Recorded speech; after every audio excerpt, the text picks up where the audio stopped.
So, welcome everybody. It's Lucas here. Today's show is called Meditation and Neurofeedback, and I am joined here with Ariel Garten. Ariel's a neuroscientist. She's a former psychotherapist, a former fashion designer. She's the co-founder of a company that you've probably heard about. If you haven't heard about it, you probably see some people with these futuristic-looking headbands on social media. And the company is called Muse, and the website is called choosemuse.com. We'll be chatting about meditation, neurofeedback, and more. Ariel, welcome to the show. Thank you. It's a joy to be here. I always like to start with definitions, and from like a neurological neuroscience perspective, what is meditation? Is it something we can define? Sure. So meditation is not a weird or woo-woo thing. The definition of meditation I use is that it is a practice or a training that leads to healthy and positive mind states. So it's a thing you do regularly that improves both your brain as well as your mind state, your mental space. And from a neurological perspective, is it possible to say that an alpha state is meditative, a beta state is not, a delta state is deep meditative, or is that just all people superimposing belief systems onto something that you can't really pin down like that? So it's actually pretty close to that. So We've now looked at millions of minutes of meditation from novices to experts using EEG. And what we've been able to find is that meditation really does correlate strongly with strong alpha activity, but that's not the only aspect of it. So in a focused attention on the breath practice, for example, you're increasing your alpha waves dramatically, you're decreasing your beta waves, which is cogitation thinking. And then you also see other kinds of correlations within the brain, but the predominant characteristic is alpha, with some changes that happen as you improve in your meditation practice. In mind-body world, people get really obsessed with alpha brainwave states. They get really obsessed with the parasympathetic nervous system. But of course, at the end of the day, it's all about balance, right? We can't spend our whole day in an alpha state, or can we? Which is where I'm going with this. What are people looking at in terms of when we're feeling stressed out, anxious, wired, but tired? Just, whether people have words to define that or not, they're just not feeling well in terms of their cognition. What does that look like, and what is an ideal? We don't want to be in an alpha state all day long, right? What are the sort of cycles that our brain would go through naturally? Yeah, you definitely don't want to be in an alpha brain state all day long. You do want to be able to be flexible in your brain states and be able to shift flexibly from one to the other. So when I'm, listening to a conversation, it's going to be a different brain state than when I'm thinking about something, which is going to be different than when I'm relaxing or when I'm in deep sleep. So you expect that a brain is going to move through different states. The question is, do we have the choice to move ourselves into these states, or do we choose to be, do we get stuck there? So if you're somebody who exists in a thinking and racing mind and, high beta, which is one part of the characteristic, there's much more going on. It's way too simplistic to just say, oh, you're in high beta. Sure. So, your brain has hundreds of areas that generate brainwave activity. So you can, it's predominantly high beta when you're thinking and anxious, or it's predominantly alpha when you're calm and relaxed. But there's every brain state going, every different brainwave characteristic going on simultaneously in different amounts from different parts of your brain. You guys have been around a long time, and health tech kind of comes in and out of fashion. There's been so many devices that have come and gone. And so I'm curious, over the years that you've been doing this, how has the iteration or the improvement on tech helped people to get better info, or hasn't it? Has it been pretty consistent in terms of like Consumer Pro EEG, which I guess this would be, right? So we first came to market in 2014, where we actually were able to create a consumer grade, clinical grade, consumer comfortable, consumer accessible EEG system that was in Best Buy. So in 2014, you could get a clinical grade EEG in Best Buy to help you meditate. So that was quite radical at the time. Since then, we've been able to improve significantly, adding additional sensors. So this is our latest device, the Muse S. It has a PPG sensor in addition to clinical grade EEG. This is really what we wanted to make back then, but this is made out of soft and flexible fabric. Can I back you up? Can you define those terms? Because I think people, even me, I've heard EEG, and I say that as if I know what that really means. Can you define those terms that you're using in terms of the sensors and tech, that what's actually happening in terms of what you're monitoring? Sure. So EEG is an electroencephalogram. Basically, what you're doing is you're picking up on the electrical activity that goes on inside our head. Every time a neuron fires, it is a electrochemical change. So you have chemicals moving along a concentration gradient, and With them, they take an electrical charge. And the sum total of all of this neuronal firing and the electrical activity that's generated from it can be read on the surface of the head. So when we, using EEG, read your brainwave activity, what we're looking at is the sort of overall summation of the generation of the activity at that moment. So with Muse, for example, we're able to see very specifically when you're in quiet, focused attention on your breath, when you're meditating, and when your mind is wandering, because these two have a very predictable and very different brainwave characteristic. And we're then able to give you real-time feedback to hear what's going on in your own mind when you're focused and when your mind is wandering based on that EEG activity. And the second sensor you said you've added more recently? Sure. We added a PPG sensor, which tracks your heart rate. So it's tracking the changes in your blood flow. We also have a thermistor, which tracks temperature, accelerometer, gyroscope. There's a gazillion sensors. So now we're able to give you real-time feedback on your brain during meditation, as well as different types of meditation for your heart, your breath, your body. And now with our newest device, we also do sleep tracking. So this thing is basically like a little home sleep lab, and it can track your brain during sleep as effectively as being inside of a real sleep lab. I've had some scans done many, many years ago. I had an EEG where they stuck all these things to my head. You go home picking glue and slime out of your hair. How is that similar or different to what you're doing? This was back in, this was 20 years ago. I don't know maybe it's still similar. I'm not sure. But how is like clinical medical grade EEG any different or similar to the device that you offer? Sure. So what we create actually is a true clinical grade, medical grade EEG. There have been over 200 studies published with Muse, lots of researchers using it as a clinical grade EEG to gather data, as well as other people using it as a meditation intervention to see the changes. And this is just like a clinical grade EEG. That's what it is, but there's no goop and there's no gel. So we've been able to make this dry sensor. We've really created a leap in technology thanks to Chris Ameny, our chief technology officer, is just insanely brilliant. We were able to make this great technological leap to offer a device like this that's super comfy and easy to wear and gives you information on your brain. My question is, a lot of people are writing and speaking and teaching on mindfulness, and I'm not convinced that they actually have defined that for themselves in many cases. And so my question is, if somebody is a mindfulness practitioner, which of course is a real thing, there's mindful gardening and walking and all these kinds of things. Somebody is skilled at being present in their body and focused. Let's imagine they're doing like a Zen garden walk or something like this. And another person is seated in meditation. Let's say they're both about 10 minutes into the practice. What will their EEG look like? Will it be similar, or is the fact that there's physical movement, is that going to throw things off? Is that by definition a different state? That's a great question. So the definition of mindfulness is the present moment, non-judgmental awareness of your thoughts, feelings, bodily sensations, and the environment. Now, when we're practicing, there can be many different objects of our mindful attention. So if somebody is sitting quietly doing a focused attention on the breath practice, for example, then they are deeply engaging their sensory systems. They're having this internal sensory processing. They don't have a discursive or wandering mind. They're fully engaged in the moment. And if somebody else is doing a, very serious walking meditation practice where, again, they're deeply engaged in the physical sensation of their foot on the ground, then many aspects of their brainwave characteristics are going to look quite similar. Obviously, you're moving, so there's going to be brainwave characteristics that are different because of that. But the act of mindfully being fully engaged and aware in your sensory processing actually has a relatively distinctive brain state. And that is based in processing from your insula. That's the part of your brain that's responsible for many things, including processing your sort of internal sensory awareness. In terms of the data that you've collected, I'm curious what you've learned. I got really into HRV training years ago. I got all this data and I'm looking at these numbers and comparing these charts. And the big takeaway for me with HRV is to understand HRV, the tracking and the data.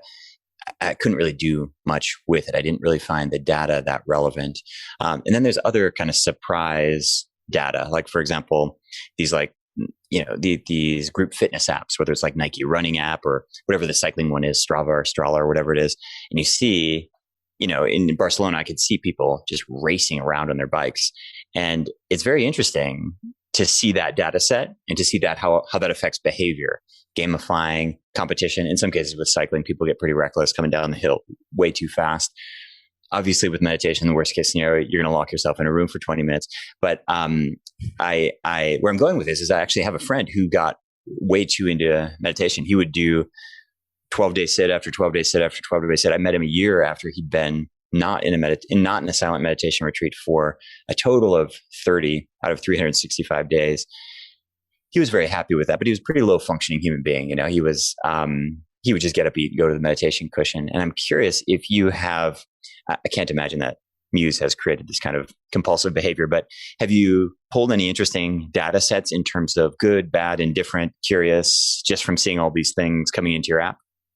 Sure. So we've seen a lot of interesting things on people's meditation habits. So looking at the last year, 2020, one of the things that we know is it was one of the most intense years of most of our lives. It was quite a surprise. And we were able to see shifts and changes pretty quickly.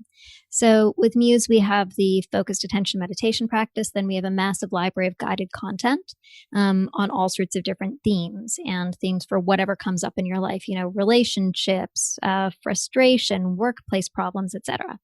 And so prior to 2020, prior to March of 2020, the most popular meditations were things that were really about helping people actualize themselves. You know, it was meditations like manifesting my dream. Personal growth and things that really allow people to flourish in who they are. Immediately after the pandemic started, the most popular meditations became dealing with uncertainty, which is a beautiful meditation about how we just manage the uncertainty in our lives, from chaos to calm. And then another one from frazzled to focused. So you can see very clearly people are like, I need help now in these particular folks. Like, I'm working from home. This is insane. I need to get focused. The other trend that we saw was when things got really bad. So we went back and we tracked all of 2020, and we could see in the most tense periods, like immediately after lockdown, during the riots, during the American election, there was a very distinctive pattern of some people doubling down on their meditation practice and doing it more. And other people completely forgetting their meditation practice and not doing it. So it's really interesting when this inflection point happens and stuff gets really stressful. Some people completely forget all of the tools that are going to help them. And other people, you know, are like, all right, I need to double down on this so I can stay calm. Yeah. What is successful compliance follow through? Like, what do you guys get excited about in terms of, you know, I mean, it's just like any app, right? You want people to come back, except instead of being stuck to a TikTok or an Instagram, people are actually doing something positive for themselves. So I think, you know, your time in app is actually really a valuable metric rather than one that sucks the life out of you. What are you guys looking for? Like, do you get excited if you see people logging in 3 times a week or twice a week, or what kind of data do you guys get excited about? So when we look at what it takes to build a meditation practice, it's something that you want to be doing daily. And you want to build that daily habit into your routine in the place where you can do it probably consistently. So, you know, in the morning before you get dressed, or in the evening after you put the kids to bed, whatever it is for you. Yeah. So when we see people who actually been able to start and maintain a daily habit, that we see is so valuable. So I just did a 6-week training with a group of people who most of them had never meditated before. They started using Muse, and it was so interesting to track the changes. So week 1 is questions like, how do I sit? You know, how often should I be doing it? By week 5, you're getting transformations like, oh, I now can notice when my mind is wandering. Oh, I'm no longer caught up in my worries. Oh, like I'm no longer frustrated by the little things that happen in my life. And by week 5 and week 6, you hear people say, how do I maintain this for life? Because every day that I do it, my day is better. And so you can really see that trajectory. And so I get excited about people actually getting the change and seeing the impact that it makes in their life. And it tends to be after about 4 or 5 weeks of consistent practice daily. Sure. And what do you think about these different schools of meditation? Transcendental meditation has suddenly come back in fashion and people are doing all that again. And it seems like, I mean, it's kind of ridiculous to talk about trance in meditation. It's a silent seated practice. There's really like 3 ways you can slice that piece of bread, but people seem to really gravitate towards different things. And TM and mindfulness, that huge umbrella term, seem to be the meditation topics du jour. Do you guys cater at all to that? Do you pay any attention to that, or does it not really matter? So with Muse, we offer a wide variety of different types of meditation. So the core Muse activity is a focused attention on the breath practice. So anybody who's used to a shamatha practice, focus practice, where you're focusing on a single point, in this case, the object is your breath, will be very familiar with this. And so you can come into it from any focused attention practice, use the Muse and be able to see, oh, I'm focused, my mind is wandering. Okay, you're giving me the feedback to know what's going on so that I can become a better observer of the mind. We also have meditations for the heart, where you're listening to the beating of your heart like the beating of a drum, and you tune your interoception, your ability to sensitively understand your internal state. We have different breathing practices. So in a mindfulness practice, you're simply observing your breath. In different guided breathing practices, you're learning to shift and change to different breath patterns in order to more easily tap into your parasympathetic nervous system or affect change in your body. Then we have guided meditation, some of which are inspirational, some of which are visualization, some of which are like true mindfulness. We have a whole Zen series that really gets specifically into Zen. So, for me, it's whatever is going to get you meditating with Muse, without Muse, whatever is your cup of tea, please come and do it. People have made themselves famous on particular styles or types of meditation. Each one teaches you a little bit of a different flair. So I'd never want somebody to get stuck in one form of meditation, because each one allows you to flex your skills in a different direction, allows you to see your edges, allows you to engage in a new skill and understanding. So I think it's great however people come into it. If you've got a guru you love and it brought you into the practice, awesome. Yeah. If Muse brought you into the practice and then you go on to learn 2,000 years of tradition and other ways of doing it, phenomenal. We should just get more people meditating. What are you most excited about in terms of the next 1 to 3 years in terms of quantified self, at-home tech, health tech, device changes, sensor technology, upgraded phone processor, anything like that? The reason I mention it is because I have all kinds of gizmos, heart rate monitors, HRV, CO2 monitors. I got all kinds of stuff. And, the new stuff doesn't actually come out that often. Muse was quite a breakthrough, but, Polar heart rate monitor is still incredibly valuable. It's a really, really powerful tool. The batteries don't run out. And one of the more recent changes that I didn't even notice is it just tracks my steps, and I don't wear a band anymore. And so, sometimes it's this really subtle thing. That stupid health app has been there forever. I never looked at it. And suddenly my steps and my cycling, everything's just getting tracked. And I didn't really have to think about it. And for me, that's been a big, I get excited about the fact when the idea that I'm able to quantify myself without being the neurotic, obsessive person that I tend to be. So I'm just curious, what are you excited about in terms of new iOS, new technology, new sensors, smaller, cheaper, better, faster, anything that you're looking to on the horizon? Sure, absolutely. So we got really excited when you could do flexible electronics, because that really opened up a whole new world for us. Yeah. So now we have, a manufacturing pipeline that allows us to easily create things that can then be modular. So for us, when we moved forward to the new Muse S design, it's got a modular pod on the front, which means that we can create all sorts of different electronic form factors for the band that allow you to do different things and integrate into your life in different ways. And so one of the things I'm really excited upcoming is battery technology, because typically batteries are a real limitation. Yeah. Technology has to be big if you want it to last for 8 or 10 or 12 or 72 hours without charge. So flexible, small printed batteries are all incredibly huge leaps forward that allow us to really unlock a whole new set of potentials with these technologies.